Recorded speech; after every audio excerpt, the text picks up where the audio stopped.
Antes da leitura, eu quero apenas explicar que dentro deste salmo estão muitas profecias que tiveram o seu cumprimento na morte do Senhor Jesus. Mas a afirmação mais significativa, aquilo que mais tocou o meu coração, está no verso 1. E eu oro para que ela fale contigo também, em nome de Jesus. Porque esta citação do verso 1, atenção igreja, também foi proferido, também foi falado por Jesus Cristo no momento mais difícil da sua dor, na cruz. Leiamos todos juntos o verso 1. Deus meu, por que me desamparaste? Vamos ler juntos? Deus meu, por que me desamparaste? Porque se acham longe de minha salvação as palavras de meu bramido, ou seja, porque estão longe, porque o Senhor está longe dos meus gritos desesperados. Este é o significado da palavra bramido. Que em nome de Jesus, este verso, ele nos conduza, como foi aqui no louvor, pelo Teu Espírito Santo, ao entendimento de quem é Jesus aqui neste lugar, de quem é Jesus Cristo, no qual nós temos servido, como dizemos, se realmente temos servido, Pai, por isso fala conosco, nos aproxima da Tua presença, Pai, nos convence, nos mostra a Tua real vontade aqui neste lugar. É o que nós pedimos em nome de Jesus, e que saiamos daqui após este momento no qual o Senhor se faz presente, mudados, Pai amado Deus, pela Tua palavra. É o que nós pedimos em nome de Jesus Cristo, e todos possam dizer também, amém. Amém. Pode se assentar.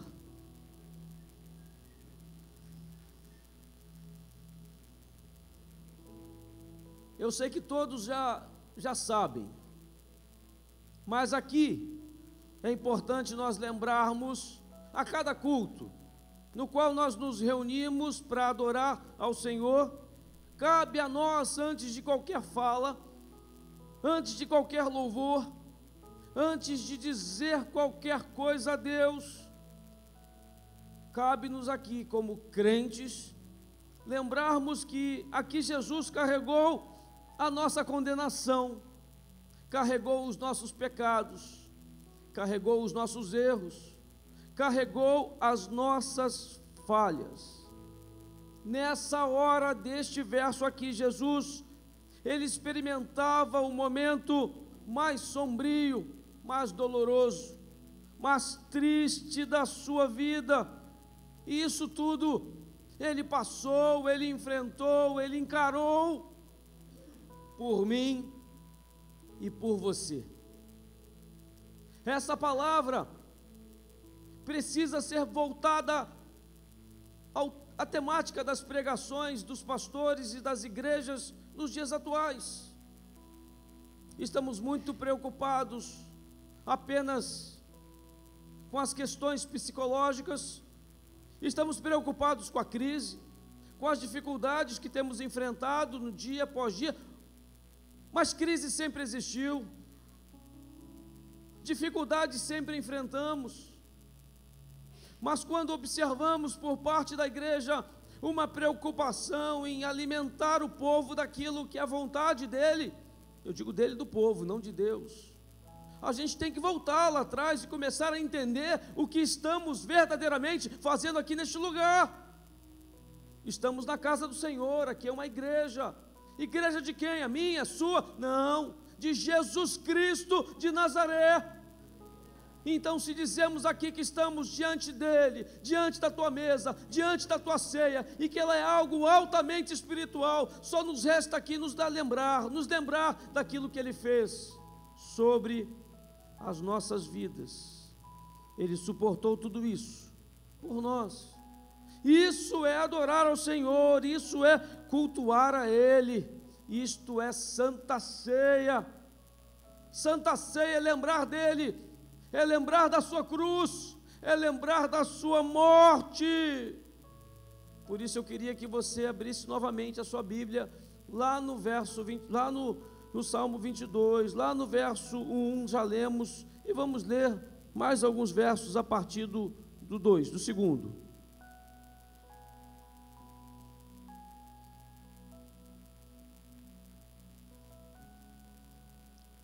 Deus meu, clamo de dia e não me respondes, também de noite, porém não tenho sossego.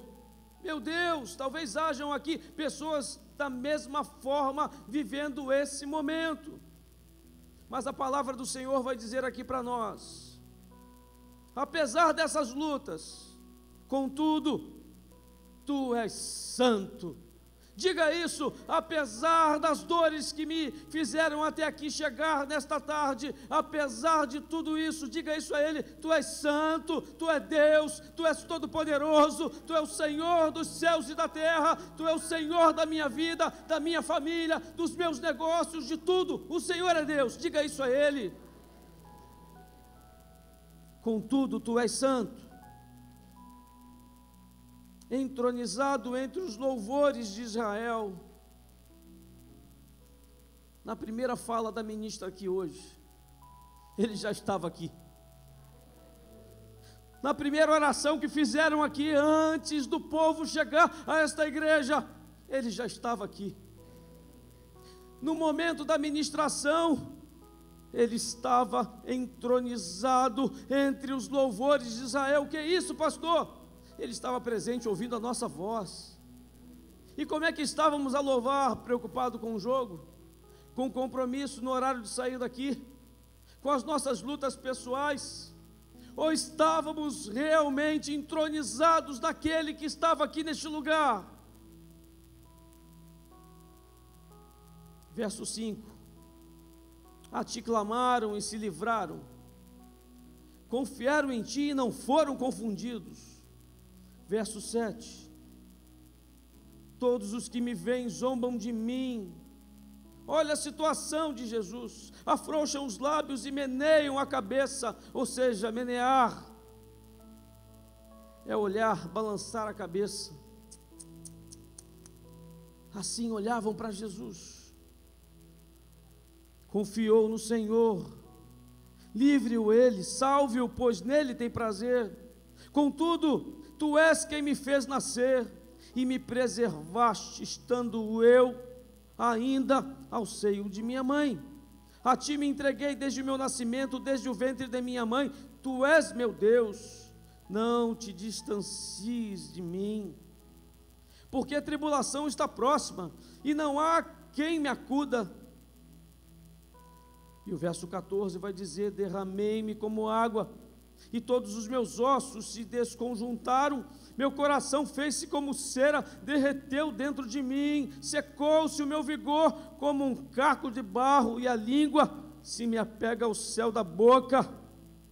Assim me deitas no pó da morte. E vai dizer o verso 19, apesar disso tudo, vai dizer o verso 19: tu, porém, Senhor, não te afastes de mim, força minha, apressa-te em socorrer-me, livra a minha alma da espada e das presas do cão, a minha vida, salva-me das fauces do leão e dos chifres dos búfalos. Sim, tu me respondes. E vai dizer o verso 24: pois não desprezou, nem abominou a dor do aflito, nem ocultou dele o rosto, mas o ouviu quando lhe gritou por socorro. De ti vem o meu louvor na grande congregação, cumprirei os meus votos na presença dos que o temem. E o verso 28 vai dizer: pois do Senhor é o reino, é Ele quem governa as nações.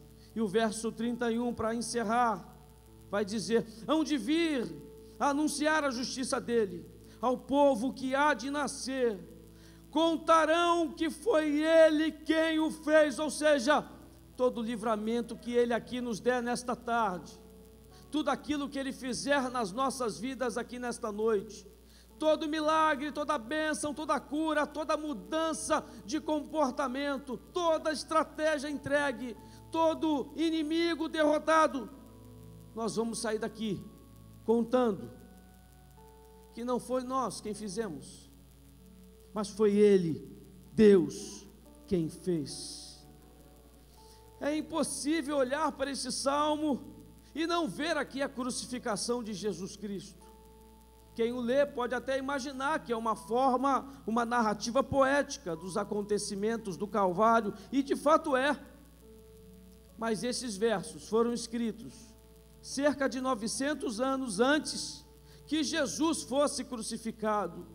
Por isso é chamado como um dos salmos messiânicos, ou mesmo de um salmo da cruz.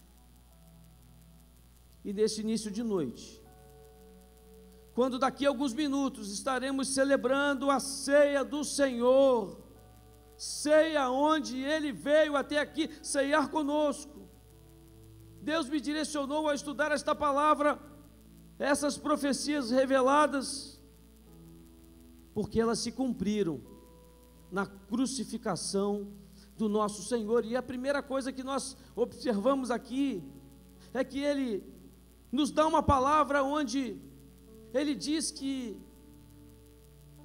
eu fui abandonado, Deus meu, talvez hajam pessoas aqui pensando da mesma forma: cadê o meu Deus? Cadê o meu Senhor? Por que eu estou vivendo essa luta? Por que algo assim está a acontecer? Por que me desamparaste? Por que estás afastado de me auxiliar? Por que não ouve as palavras do meu bramido? Se essa é a palavra que você chegou até aqui, é com o Senhor que você tem que falar e perguntar, porque Ele quer te responder aqui neste lugar, eu creio. Porque essas palavras foram as mesmas ditas pelo Senhor na hora da sua maior agonia, como eu já falei. Não houve agonia maior, ou seja, não há outro Deus no qual nós temos que aqui buscar, é Ele, está tudo na mão dEle. Vamos lá em Mateus, capítulo 27, queria que você me acompanhasse. Mateus 27, verso 46. Confirma-se aqui a profecia. Olha o que nos diz: cerca da hora nona, bradou Jesus em alta voz, dizendo: Eli, Eli, lama sabactani, isto é, Deus meu, por que me desamparaste? O que esta palavra profética aqui nos ensina é que o Cristo seria abandonado pelo Pai, por Deus, e que esse seria o maior dos seus sofrimentos. Mas por que Jesus Cristo seria abandonado? Por que Deus teria que abandoná-lo neste momento tão doloroso, igreja? E o verso 3 nos explica, e o Novo Testamento nos ajuda a compreender. Porque Deus é santo. Salmo 22, 3, só voltar lá, vai dizer que apesar de tudo, o verso 3 vai dizer: contudo tu és santo, entronizado entre os louvores de Israel. E a sua natureza aqui não poderia ser associada ao pecado, e naquele instante não somente todo o pecado e maldição que ele contém estavam sendo derramados, mas não eram os pecados dele, não eram os erros de Jesus. Ele não tinha erro, ele não tinha pecado, eram os nossos pecados que estavam sendo derramados ali naquela cruz.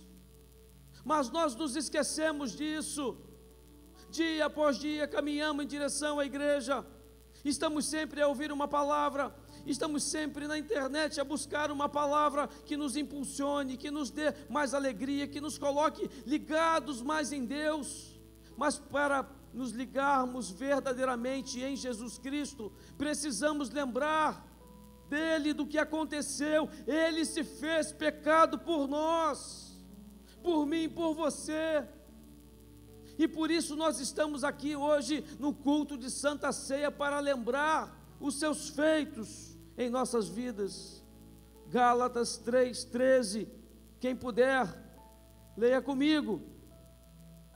Diz assim: Cristo nos resgatou da maldição da lei, fazendo-se Ele próprio maldição em nosso lugar. Olha o que a palavra está a nos dizer, porque está escrito: maldito todo aquele que for pendurado em madeiro. E o verso 14 vai dizer, para que a bênção de Abraão chegasse aos gentios em Jesus Cristo, a fim de que recebêssemos pela fé o Espírito Santo. Ou seja, ele precisava passar por isso, para que nós possamos nesta noite receber pela fé, pela crença, pelo acreditar nisso, o Espírito Santo de Deus. É isso que viemos aqui buscar. E 2 Coríntios vai dizer no capítulo 5, no verso 21, que aquele que não conheceu o pecado, que Jesus Cristo, Ele o fez pecado por mim e por você, para que nele fôssemos feitos justiça de Deus. Ou seja, só para deixar claro aqui, que aquele que nunca pecou, Jesus Cristo, e podia ter uma comunhão perfeita com o Pai eternamente, ele se fez maldição do pecado e recebeu toda a maldição, para que nós aqui nesta tarde, aqui estivéssemos, nesse início de noite, para que fosse revelada para mim, para você. Ou seja, é momento de revelação, revelada e retirada toda maldição, retirada toda condenação.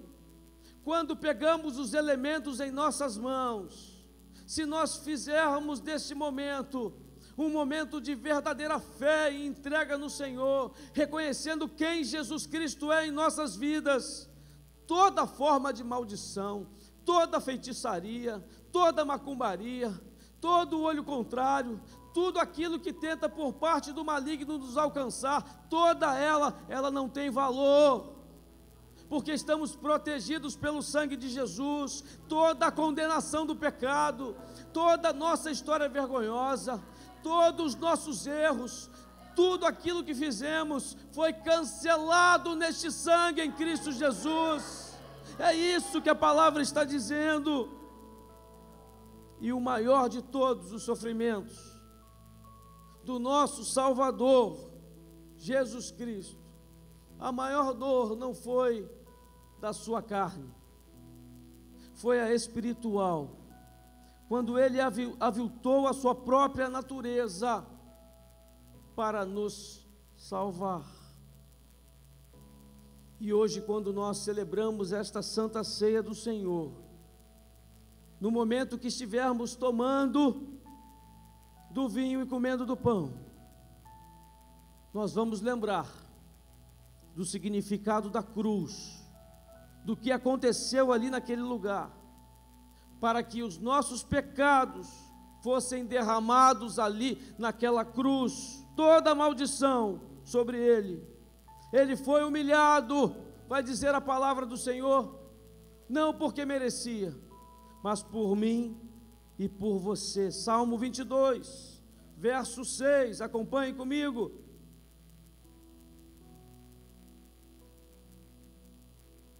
Verso 7, todos os que me veem zombam de mim, afrouxam os lábios e meneiam a cabeça. Olha só a humilhação, zombaram dele, menearam a cabeça. E o verso 8 vai dizer que confiou no Senhor, livre-o ele, salve-o, pois nele, em Deus, tem prazer. Quando ouvimos essas palavras, podemos perceber os ecos do que foi dito em outra profecia, que está em Isaías 53, verso 3. Quem puder, vai comigo, ou então preste atenção, Isaías 53, 3. Todos se extraviaram e juntamente se corromperam, não há quem faça o bem, não há nem sequer um, ou seja, não há um que merecesse o que Jesus fez. Essa é a verdade. Mas mesmo assim, tanto nos amou, que o fez por nós. E ainda vai dizer que a voz dos judeus os ameaçavam e zombavam desta maneira. Em Mateus 27, verso 39, também vai dizer isso. Os que iam passando blasfemavam dele, meneando novamente, sacudindo a cabeça e dizendo: ó tu que destróis o santuário e em 3 dias o reedificas, salva-te a ti mesmo. O afrontaram: salva-te a ti mesmo, se és filho de Deus, e desce da cruz. E o verso 41 vai dizer que de igual modo os principais sacerdotes, escribas, anciãos, todos eles escarnecendo Jesus diziam: salvou os outros, a si mesmo não pode salvar-se? É rei de Israel, desça da cruz e creremos nele. Confiou em Deus, pois venha livrá-lo agora, se de fato lhe quer bem, porque disse: sou filho de Deus. E os mesmos impropérios lhe diziam também os ladrões, que haviam sido crucificados com ele. Estas palavras aqui que nós acabamos de ler, era o diabo falando para Jesus, eram vozes do inimigo, tentando fazê-lo desistir da cruz. Este era o objetivo do inferno. Ele sempre tentou fazer isso. Ele sempre tentou, Jesus, a buscar a sua própria conveniência humana de homem. Mas havia neste homem um propósito do reino, que era nos salvar. E não podemos participar de uma santa ceia mais em nossas vidas, sem antes nos lembrar disso. Não podemos mais cultuar a Deus, sem nos lembrar do que Jesus Cristo fez por nós. Não podemos mais levantar a nossa voz em oração, antes de dizer: Senhor, obrigado pelos teus feitos em minha vida, obrigado por ter dado a sua vida por mim, obrigado por me salvar, de me tirar do inferno, porque foi isso que Ele fez por nós. Mas nos esquecemos, e Ele fez isso, por quê? Lá em Mateus, capítulo 4, verso 6, vai dizer, o final do verso: aos seus anjos ordenará a teu respeito que te guardem, e eles se susterão nas suas mãos, para não tropeçares em alguma pedra. A Bíblia aqui está a nos dizer que ele poderia fazê-lo, mas não fez, por mim e por você. Ele era Deus, Ele tinha o poder em suas mãos. A palavra do Senhor vai dizer que se Ele pedisse, viriam legiões de anjos e acabaria com aquele assunto, e Ele seria ali protegido e livrado. Mas isso era o que queria o inimigo, porque havia um propósito, havia uma profecia, e Ele tinha conhecimento disso, e Ele aceitou por mim e por você. E por isso em Mateus 26, capítulo 26, verso 53, vai dizer, só para confirmar aquilo que eu disse: acaso pensas que não posso rogar a meu Pai, e Ele me mandaria neste momento mais de 12 legiões de anjos? E o verso 54 vai dizer: como, pois, se assim eu fizesse, cumpririam as Escrituras, segundo as quais assim deve suceder. Meu Deus, só Jesus Cristo para fazer algo assim, mesmo podendo, não fez por mim e por você. e eu não mandarei servir os elementos antes que eu sinta que toda a igreja sentiu o que Ele fez por nós, antes de deixar claro o quanto foi doloroso, o quanto foi sacrifício, o quanto foi doação pelas nossas vidas, para que nunca mais venhamos nos reunir aqui em congregação apenas preocupados com as nossas questões, com as nossas necessidades, com os nossos milagres. Aqui é a casa do Senhor, é a Ele que devemos pedir, sim, mas antes de qualquer pedido, sempre falo isso, precisamos criar um ambiente no qual Ele se faça presente. Então, se há algum pecado, se há algum erro, se há algo que te impeça nesse momento sentar-se à mesa, comece a reconhecer quem Ele é, comece a pedir ajuda. Senhor, por tudo que o Senhor fez por mim, eu ainda como pecador, eu venho aqui neste lugar, nesta hora, nesta congregação, pedir ao Senhor para mudar a minha vida, para mudar a minha história, para mudar a minha postura, para mudar o meu comportamento, para mudar os meus pensamentos em relação a quem é Jesus na minha vida. Comece a pedir isso a Ele, comece a conversar com Ele, comece a glorificar o nome dEle, comece a dizer aleluias, porque Ele sabia que a verdadeira vitória não era chamar os anjos e descer daquela cruz, mas sim ressuscitar para salvar a mim e a você, igreja. E por isso nós estamos aqui, e talvez por isso também sejamos nos dias atuais tentados a buscar as nossas aparentes conveniências, mas que não seja assim mais, em nome de Jesus, que venhamos a nos lembrar que há uma eternidade, assunto que as igrejas também quase não tratam mais,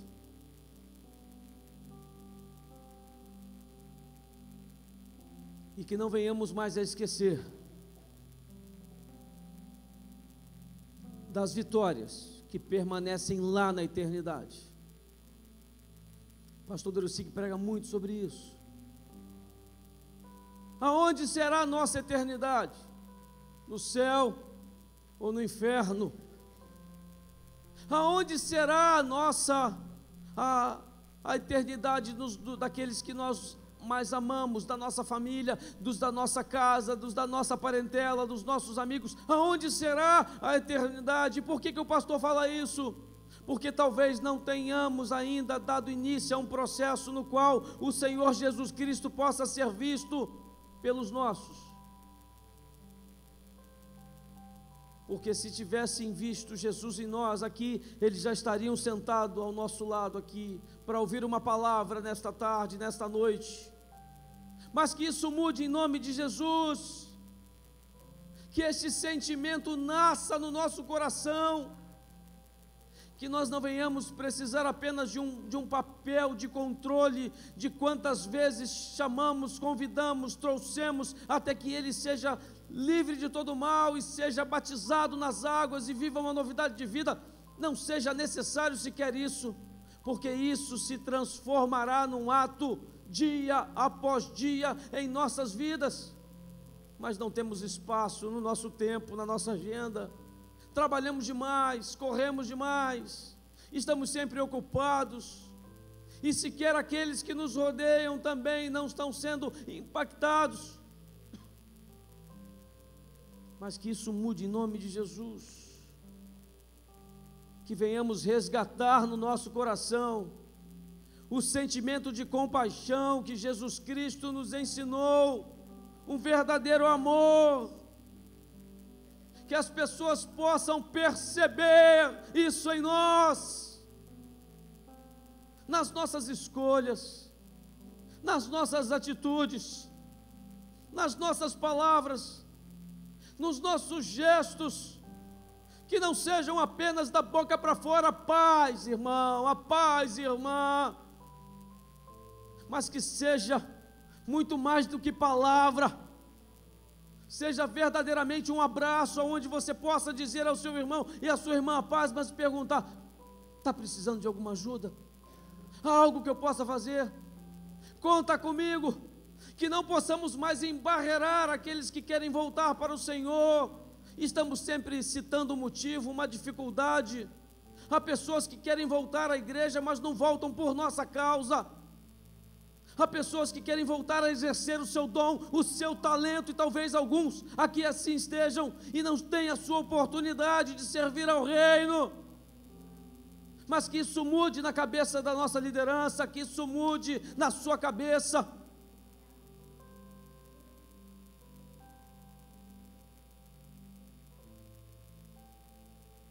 Estamos a falar aqui da compaixão salvadora do Senhor.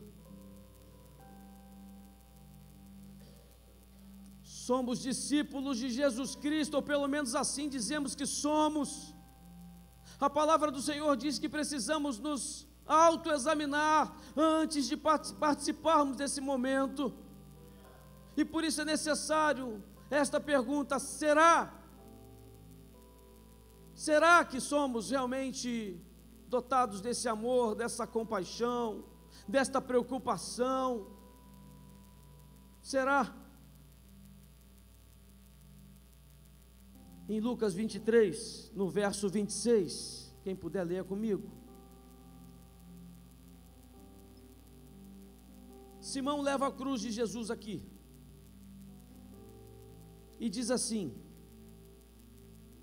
e como o conduzissem constrangendo um cirineu chamado Simão, que vinha do campo, puseram-lhe a cruz sobre os ombros, para que a levasse após Jesus.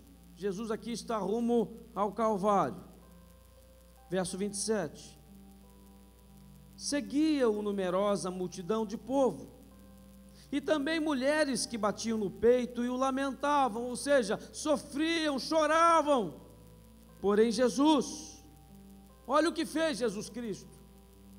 Voltando-se para elas, disse: filhas de Jerusalém, não choreis por mim, chorai antes por vós mesmas e por vossos filhos, porque dias virão em que se dirá: bem-aventuradas as estéreis, que não geraram nem amamentaram. Verso 30, nesses dias dirão aos montes: caí sobre nós, e aos outeiros: cobre-nos, porque se em lenho verde fazem isto, que será no lenho seco? O que significa isso, pastor? Se isto foi feito com Jesus Cristo de Nazaré, o que se não fará de nós aqui, quando estivermos no juízo eterno?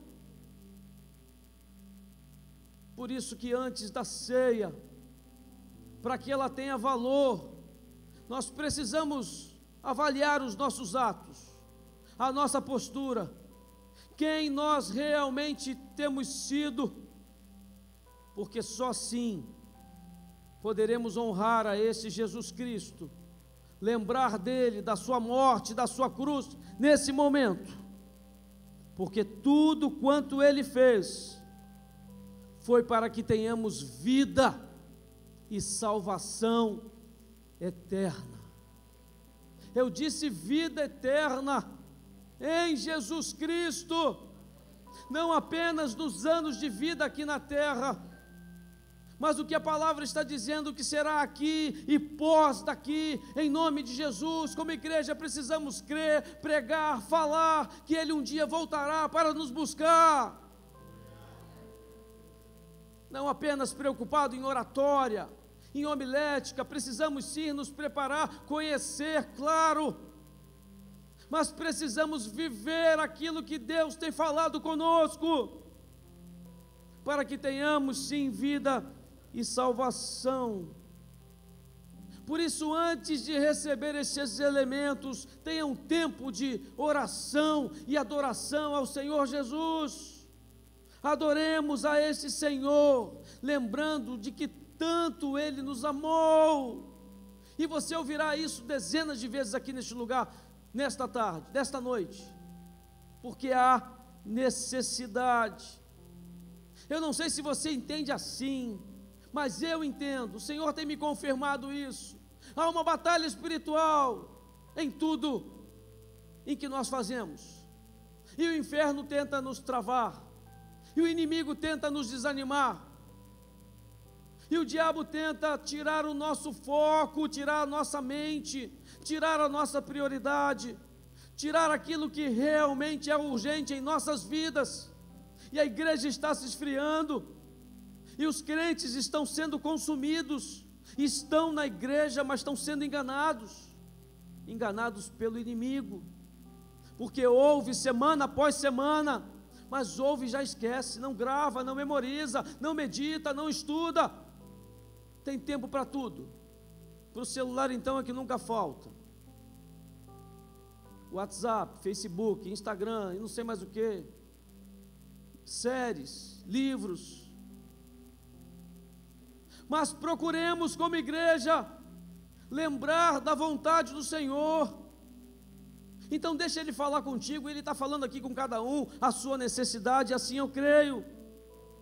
E talvez você não esteja vendo, mas a batalha que você esteja vivendo, ou que a sua família, ou que sua casa, ou que o seu casamento seja também uma batalha espiritual. Porque se Jesus viveu essa batalha, por que nós não viveríamos? Mas Jesus viveu. Salmos 22. Ele foi atacado ferozmente, igreja, por hostes satânicas, o verso 12. Vamos ler juntos. Salmo 22, verso 12. Ou você está pensando que ele está dizendo aqui que ele foi cercado por touro? Não. Na minha versão diz assim: muitos touros me cercam, fortes touros de Bazã me rodeiam, contra mim abrem a boca, como faz o leão, que despedaça e ruge. E verso 16: cães me cercam, uma súcia de malfeitores me rodeia, traspassaram-me as mãos e os pés. Ou seja, as profecias aqui nos dizem que essas seriam as horas de escuridão na terra, onde os seres demoníacos estariam festejando a sua aparente vitória sobre o Filho de Deus. Olha o que eu falei, aparente vitória sobre o Filho de Deus. E esse também é um ensino no Novo Testamento, Mateus 27, 45. Quem puder, vá comigo, Mateus 27, verso 45. E desde a hora sexta, houve o que, igreja? Houve trevas sobre toda a terra, até a hora nona. Lucas 22, verso 53 vai dizer: todos os dias estava eu convosco no templo, e não entendeste as mãos contra mim, mas esta é a vossa hora e o poder das trevas. Há um poder das trevas tentando nos tirar da presença de Deus. Há um poder das trevas tentando encontrar na sua vida uma brecha, tentando te tirar do teu relacionamento com o Senhor. Há algo por parte do inimigo tentando te tirar até mesmo desta igreja. Há uma vontade por parte do maligno de nos fazer esfriar da vontade do Senhor, mas viemos até a sua casa participar da santa ceia do Senhor, ou seja, a mesa está posta, foi Ele quem preparou. E para que isso? Para nos alinharmos novamente, para nos lembrarmos quem Ele é, para nos lembrar do seu sofrimento na cruz, para nos lembrar do teu sangue sobre as nossas vidas, em nome de Jesus. Mas a ironia da sabedoria de Deus é grandiosa demais, porque quando Paulo falou sobre isto, nos ensinou que Deus na sua sabedoria, ele desmontou as sutilezas do maligno, pois se ele soubesse, se o demônio soubesse o modo pelo qual Deus havia determinado salvar o mundo, eles nunca teriam crucificado o nosso Senhor Jesus. Será que agora deu para entender por que ele precisava ser crucificado? Será que você entendeu por que o diabo não conseguiu ir contra a profecia de Deus para Jesus Cristo e para as nossas vidas? Será que deu para entender? 1 Coríntios, capítulo 2, verso 6, vai nos explicar.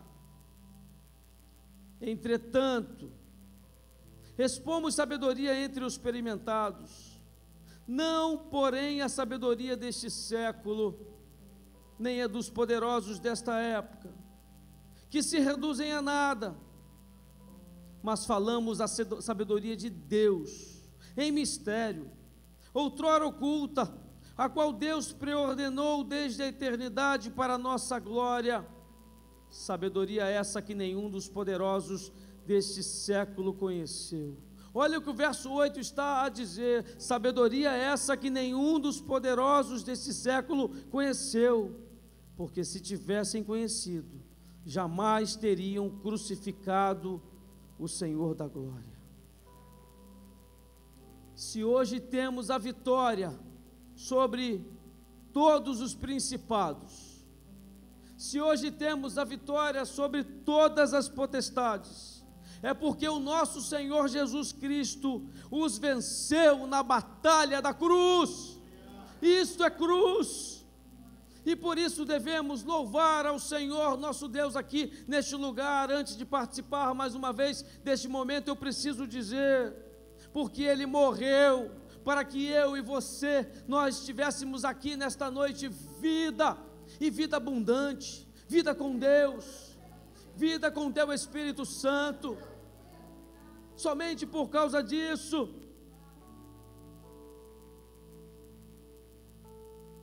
todos esses sofrimentos, todos esses,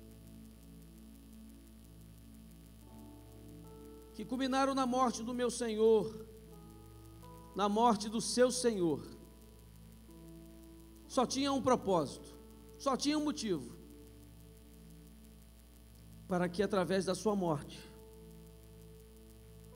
isso precisa ficar bem claro, nós estivéssemos aqui, nesta tarde, nesta noite, e para que nós tivéssemos vida eterna no céu. Agora, se você vai para o céu ou para o inferno, isso não depende mais de Jesus, isso não depende mais do pastor, isso não depende mais da igreja de Jesus Cristo aqui, desta congregação, isto depende da sua decisão.